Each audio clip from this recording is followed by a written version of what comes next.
Madam Speaker, I have a few questions for my colleague. That he'd rather live on his knees than die on his feet. And therein lies the road to war, because those voices don't speak for the rest of us. You and I know and do not believe that life is so dear and peace so sweet as to be purchased at the price of chains and slavery. Of freedom and justice, I have a dream. My four little children will one day live in a nation where they will not be judged by the color of their skin, but by the content of their character. I have a dream today. But it ain't about how hard you hit. It's about how hard you can get hit and keep moving forward. How much you can take and keep moving forward. That's how winning is done.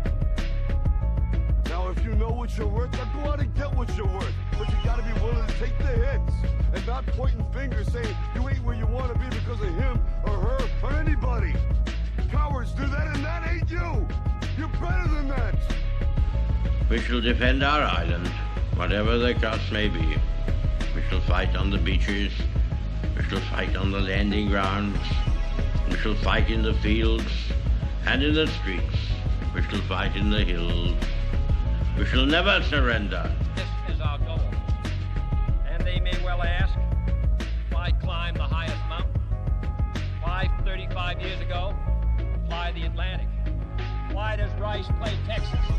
We choose to go to the moon.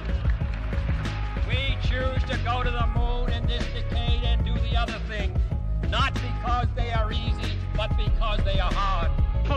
Now let us fight to fulfill that promise. Let us fight to free the world, to do away with national barriers, to do away with greed, with hate and intolerance.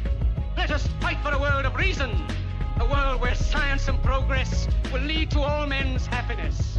Soldiers, in the name of democracy, let us all unite! As on the Wilson side of the House, it is said, we already have the certainty.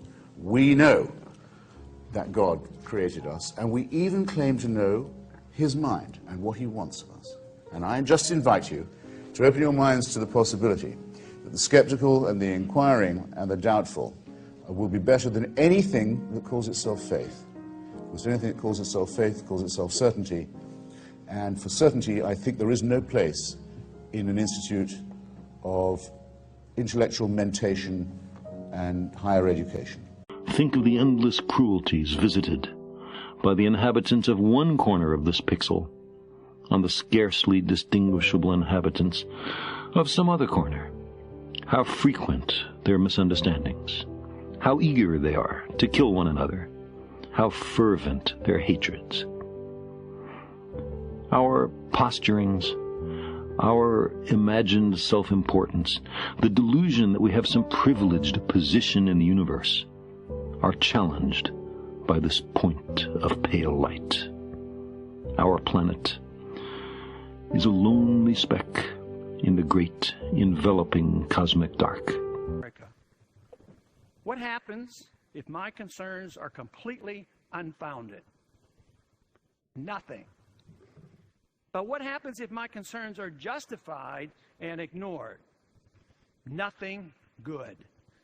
And I yield back the balance of my time.